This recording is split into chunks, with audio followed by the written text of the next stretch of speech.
It begins with an ominous warning.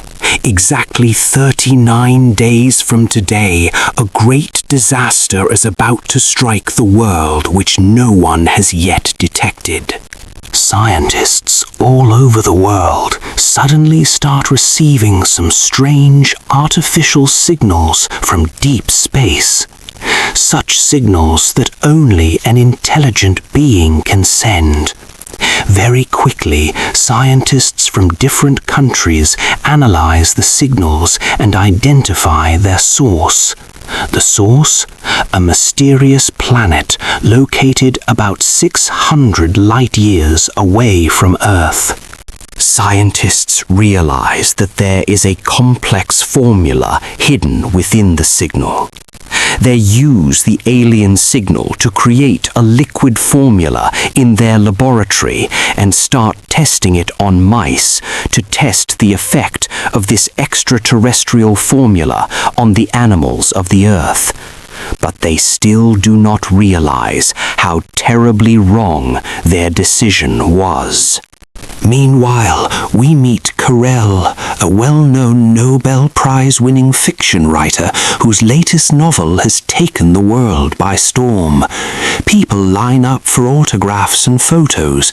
However, Karel himself is not very satisfied with his book. He believes he can write much better. Before starting his next novel, he decides to take a few days off with his girlfriend, Helen.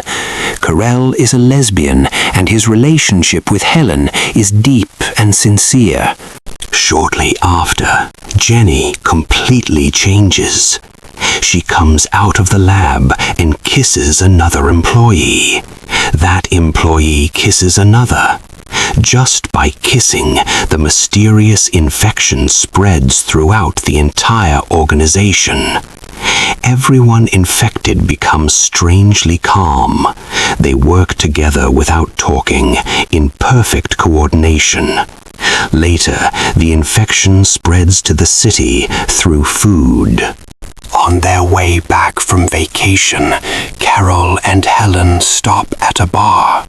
While standing outside smoking, they look up in amazement. Many planes are flying together in a perfect geometric pattern. Suddenly, a car crashes behind them. The driver is shaking strangely. As Karel walks forward, he sees that Helen is also shaking. Everyone inside the bar is shaking in the same way. Before Karel knows it, everyone around him starts falling to the ground. Surprisingly, Karel is unharmed. He is the only one who is normal. Karel tries to call the police with a dead phone, but fails. Then he puts Helen in a truck and drives her to the hospital. Overturned cars on the road, a burning city, all in one place. When they arrive at the hospital, there is no knowledgeable doctor there either. Everyone is infected. And a while later, Helen breathes her last. Karel cries uncontrollably. Suddenly, the infected people stand up again. They try to infect Karel by kissing him, but the results are zero. Karel is immune. When Karel returns to his house, everyone outside is quietly, in perfect coordination, cleaning up the damage from the night's accidents. As soon as the TV is turned on, the president directly mentions Karel's name and says he is the only normal person in the whole country. A calm-voiced man on the phone explains everything to Karel. Through the infection, the brains of every person on Earth are now connected to a collective hive mind. This hive mind is controlled by those extraterrestrial beings who are watching the Earth from 600 light-years away.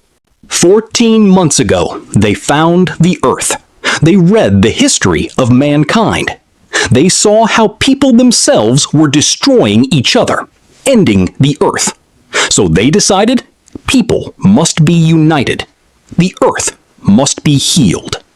But only 13 people on Earth, including Karel, remain immune to this infection. The Hive Mind invites Karel to join them voluntarily. Karel hangs up in anger. The next morning, Karel tries to bury Helen. He digs for hours in the rocky ground, but he can't make a deep hole. A woman named Josiah, a representative of the Hive Mind, appears before the exhausted Karel. She looks like the central character in Karel's old novel.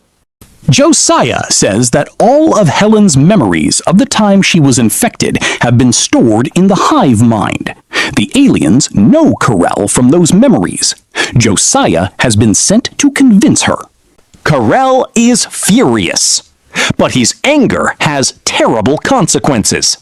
The strong emotions weaken the connection of the Hive Mind.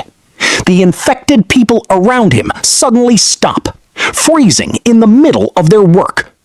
Later, Josiah says that at that moment, more than 1 million people around the world have died. Karel is overcome with guilt. The Hive Mind takes Karel on a private jet to meet the rest of the resistance. These 13 people come from different parts of the world, including Lakshmi from India. But the meeting takes an unexpected turn. A member named Diego takes advantage of the situation and asks for luxury items, planes, cars, people from the Hive Mind. Lakshmi tells Karel that her grandfather died while working in India the day before because of her anger. She says that the aliens did not come to harm. Rather, they came to save the world because humans were destroying the world. Diego says that the world has changed rapidly since the Hive Mind. Factories are closed, animals are free, everyone is equal. No one is rich, no one is poor. But Karel says all this looks beautiful from the outside, but when people have no will of their own, what is the point of them being happy? Is the happiness that people feel when they are intoxicated real? The rest decide to join the Hive Mind one by one. Their families are happy there.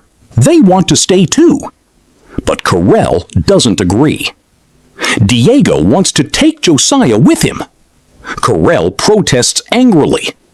Josiah doesn't have the power to make his own decisions. He has to do what the Hive Mind says. This is not freedom.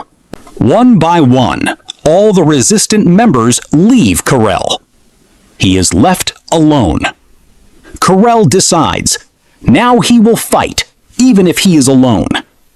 He will find the Hive Mind's weakness. He will return the world to the hands of humans again.